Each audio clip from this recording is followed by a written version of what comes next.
Thomas isn't here yet. Oh, Thomas. He always comes in last. Some Good morning. Use this.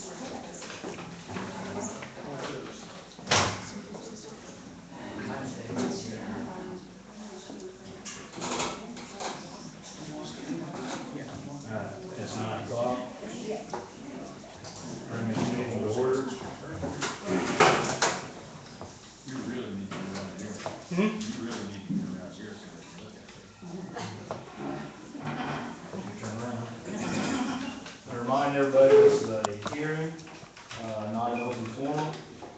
You're more than welcome to sit in and observe. However, comments we've kept yourself, won't be any crosstalk, any disruptions.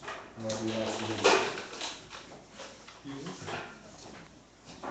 All right, we're here today to make a decision on this volume of the community center as to whether they should be put into a tax exempt status in regards to property taxes. I remind you that we're going to base this decision on evidence presented on Monday only. Key to this is, does the Knox Community Center meet all three parts of the Franciscan test? Any discussion, or does everybody have a chance to look over all the information that was presented on Monday?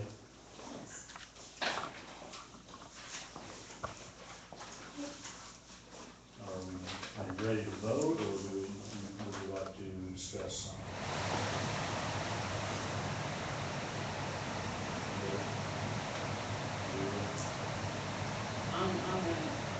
I have no vote, but I do have voice, and I'm just gonna say, I think you have some options here that things to review. We talked about partial exemption.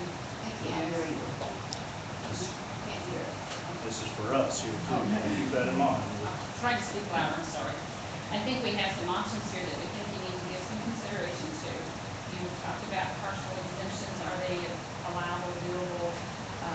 The thing with that is what the partial exempt is, is it based on the same decision that you're making with the part that you're not going to exempt? It is a doable thing, that the authority of this board has a right to do whatever they feel confident to do, and it's my job to follow through with that decision. So that's one option. The second option is to deny and advise to appeal to the state. There's some logistics that look when you have to decide on what a state statute is saying, legal jargon that goes into that, and if you don't feel comfortable making that decision, because this is a decision that's going to stick, you have that right too, is to say, I think we need to go to someone of a higher authority to look at this. The third one is to just flat grant the exemption. So to me, there's only three options there. And what your gut says, goes from there. I personally am advising to deny and advise to go to a state appeal. There's a lot of things that go into this.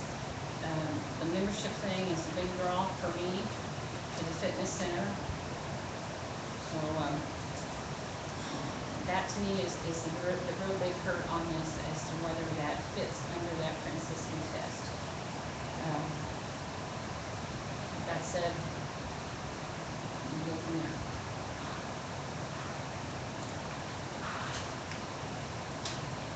Looking through all this, The biggest sticking point for me, any of it, is the exclusively part. When talking about the education, exclusive use. I don't feel confident that would meet that criteria. It's exclusive use for educational purposes. That's what the case is based on. I don't think there's any doubt in anybody's mind where we stand as far as the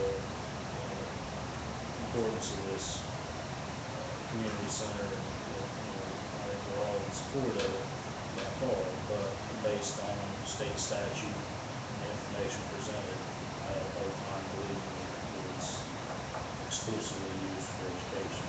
I think it meets the criteria.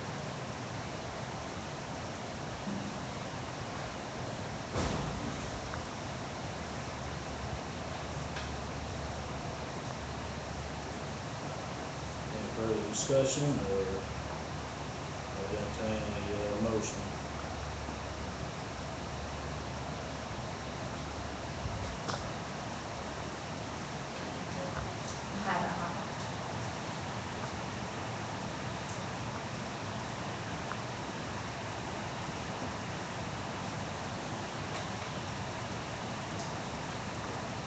I guess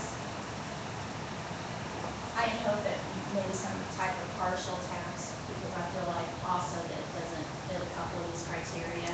And I hope that some type of partial tax would be fair and negotiable for both sides. But I don't know how we're gonna do that, I guess, because the fitness center, you have to pay a fee to get in there, but yet the other side, it's not like you can split it in half. The other side, you would sometimes have to pay to rent that for a wedding or for a class or something, so I don't. It's such a benefit to our community that I just, by the way the law's written, by what we have to go by, I feel the same way. I'm not sure how we can use it this time. But next time I see one of my representatives or my senator, I'm definitely going to tell them I think that charitable or non-for-profit should be in a different tax bracket and not commercial, which is the highest, right? The highest tax bracket. That should be changed. You have three options there. You have residential at 19%, agriculture at 12%, commercial and all other is the way it is written, is 32%. And it doesn't fit residential unless they're gonna rent apartments and they're not farming in it. So this is where I'm stuck at. It should be a different tax rate for non-for-profits.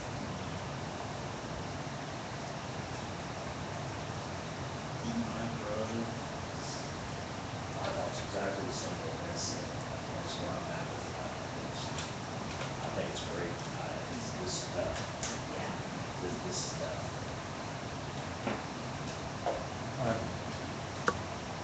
No comment.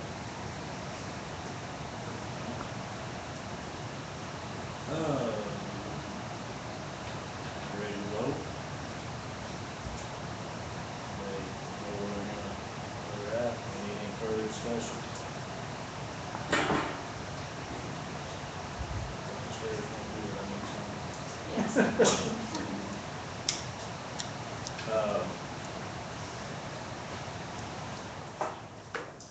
The motion be to uphold the assessor's finding. Clarify, if you would like to cast your vote to keep the assessors and they will remain taxed, vote yes. If you would like to grant an exemption, vote no. We'll have a roll call vote. Marlene? Roger, I'm still thinking. Mike, Nay.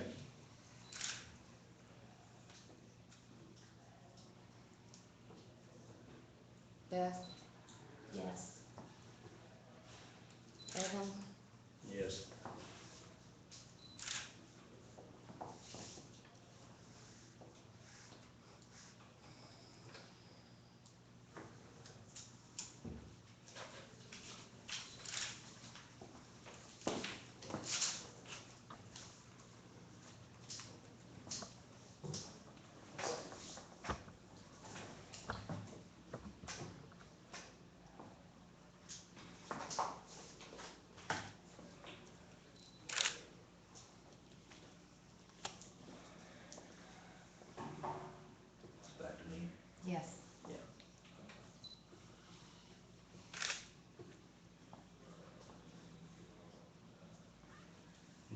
vote.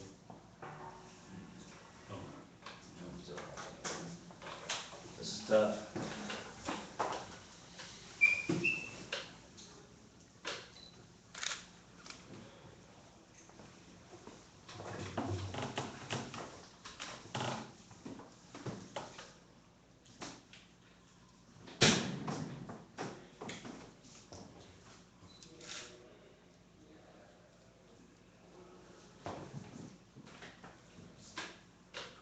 So if I vote no, does it go to a court then to decide this, or how's it work?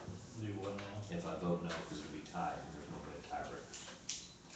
Well, I understand in the event of a tie, the assessors,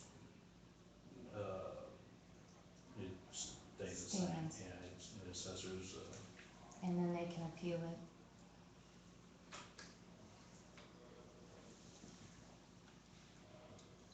And if they appeal it to the state tax commission.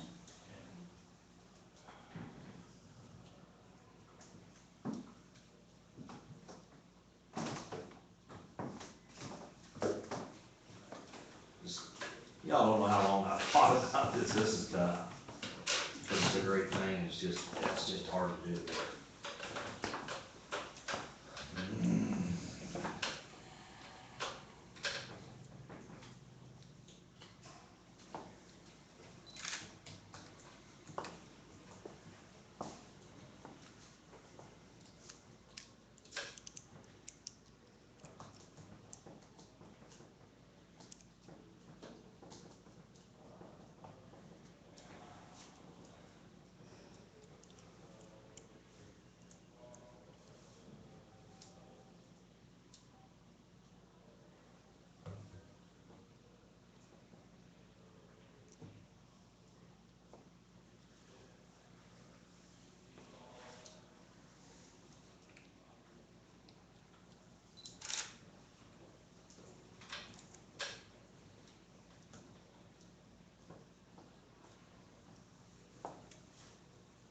I'm gonna vote no.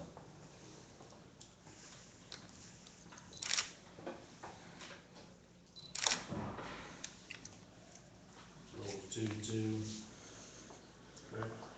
Yes.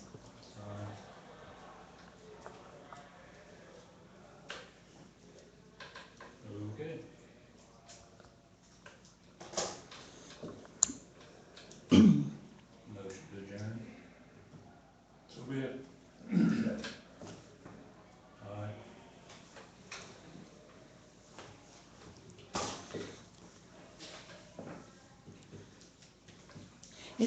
So appeal now is the option. They do have the option to do that, yes. Yeah, the written, correct, I can't remember the exact form of it. We sent out a written I will notice. send, yeah, I will send the community center a letter stating that, and then they can go from there. Are you guys adjourned? Yes. Can I start asking questions now that you're adjourned? Because I know there's no questions during the actual hearing, right? So before you all go anywhere, Oh, I'm just gonna get mine. can you just explain to us exactly what this is, Board of Equalization? What does it do? Board of Equalization is an option for any taxpayer who has a grievance that either they feel like they have been overvaluated or discriminated, or they seek exemption. It is a board that is comprised of your 3 commissioners. It also has the clerk, the assessor, and then 2 citizens from the community. In some counties, a surveyor sits on that board as well. The clerk and the assessor do not have a vote. Usually what happens is they come in and they file for an appeal through the clerk's office. They have a form they fill out that states what their appeal is about. Then they come and they have the hearing like we did the other day, and you present your evidence. Fortunately, Knox County has had very few appeals.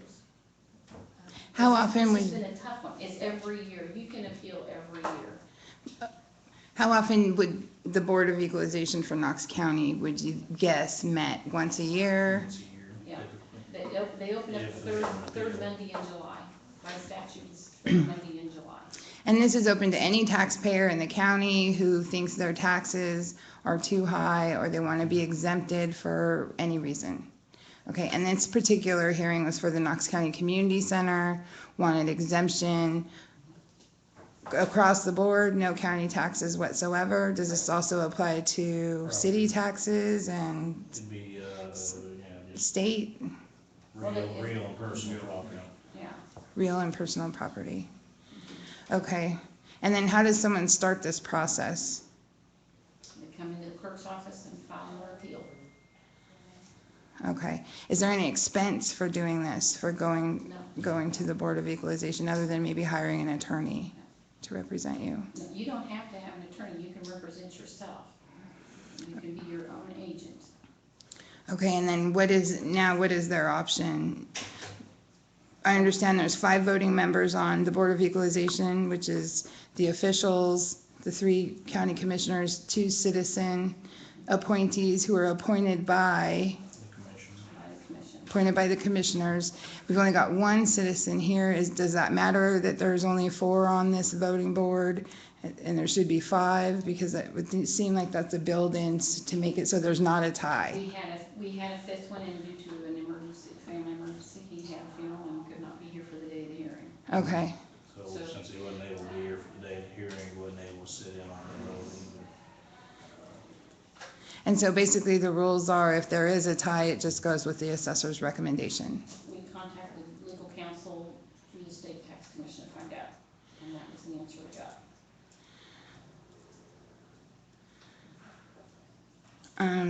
Can you tell me any other places that are in Knox County that are tax exempt?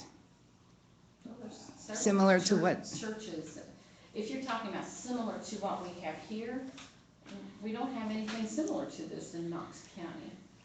So it's hard to make the comparison, and that's why it's very hard to sit here and just analyze it and say, okay, on our legal knowledge Right. of what it means.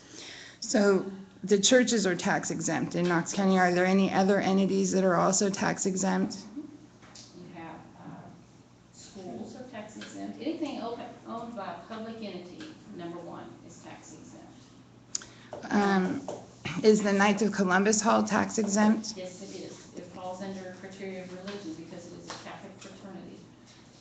So it has been tax exempt for a number of years. And then, say, is the American Legion tax exempt? They are. And have they set precedents? Because I know there's a lot of talk about precedents, and this would be setting some sort of precedents. Has their tax exemptions set any kind of precedents, say, for example, membership, where membership is Yeah, required? but you gotta understand, all of those were in place before original reassessment. So you're going to be on history that I have knowledge of, so I really can't give you an answer to that. The things that you're naming, like Knights of Columbus and American Legions, you have those across the state. So there's probably been, I would say that there's probably been lawsuits already filed and on record that have already set that precedence, that it didn't get set here in Knox County. But they don't set a precedence here. They do, because we're gonna follow suit with what's been decided by the courts before us. Okay. But that was set Years ago, yeah. Yeah, I'm slightly confused about the precedence argument because I heard a lot of precedents in the Because hearing. so- Like, we won't be here in Public the, knowledge of, when we come into this thing where we're talking about the 501c3, that is very misleading because in order to prove non-for-profit, you have to receive certain criteria from the state, and they have met that. They have proven that. But that 501c3 gives federal tax exemption, does not give them automatic personal and real tax exemption.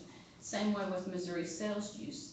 And it says right on their form, this is good for Missouri sales use exemption, not for real and personal property. So if they've got to follow through with all the other parts of like, all the avenues. It's just one part of the code. Okay. And Ethel, we don't have another place like that in our county, but there's another place almost exactly like that in Scotland County, and they are taxed.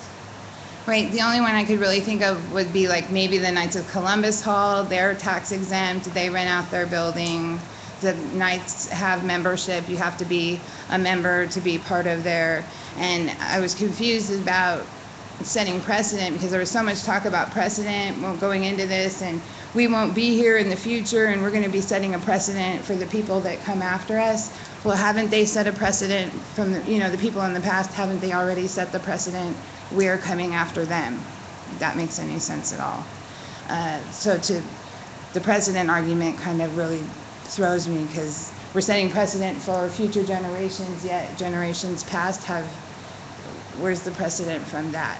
Hasn't that precedent carried over? We're not comparing apples to apples, and when you refer back to the Knights of Columbus, we're not comparing apples to apples there.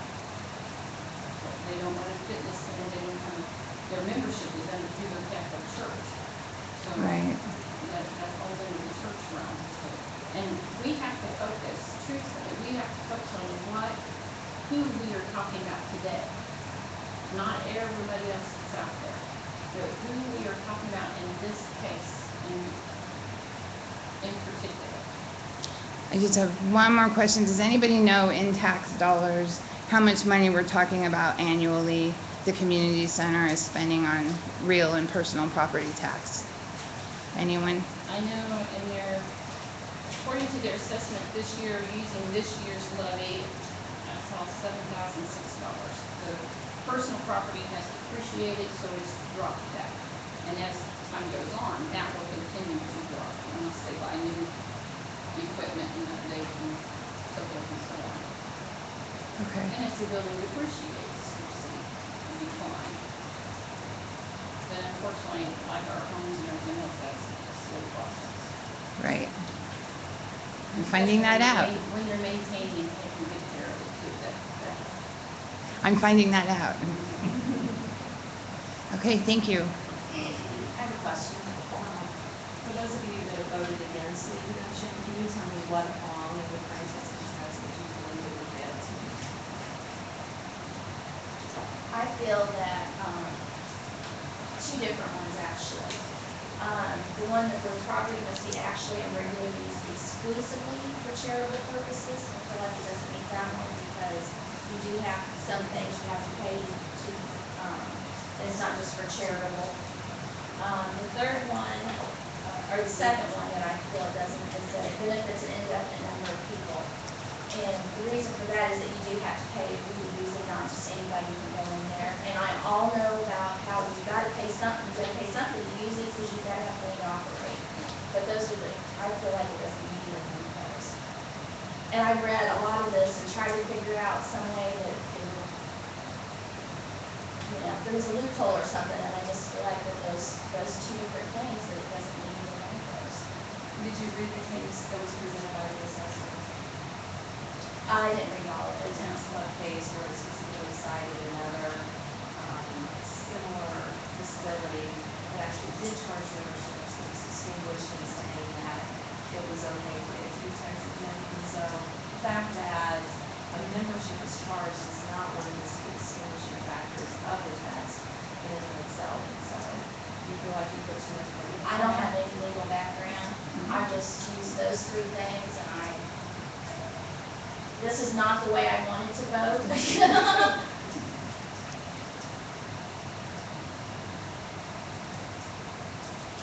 Maybe it's the exclusive use, the property must be actually regularly used exclusively for charitable purposes. I don't really accept that too. And you understand how I'm thinking it's that case, if there was any reliance upon that and that being decided, is that in the articles of incorporation specifically said that place was for social use, and in the documentation provided to you, it's clear that the Knox County Community Center has been set up for recreational purposes, and that's what the actual direction is. And so if the reliance is upon the specific case, and I understand that each case is a case-by-case basis, then the Knox County Community Center can be distinguished from this case because of all the evidence that's presented about how this was designed and how it's being operated.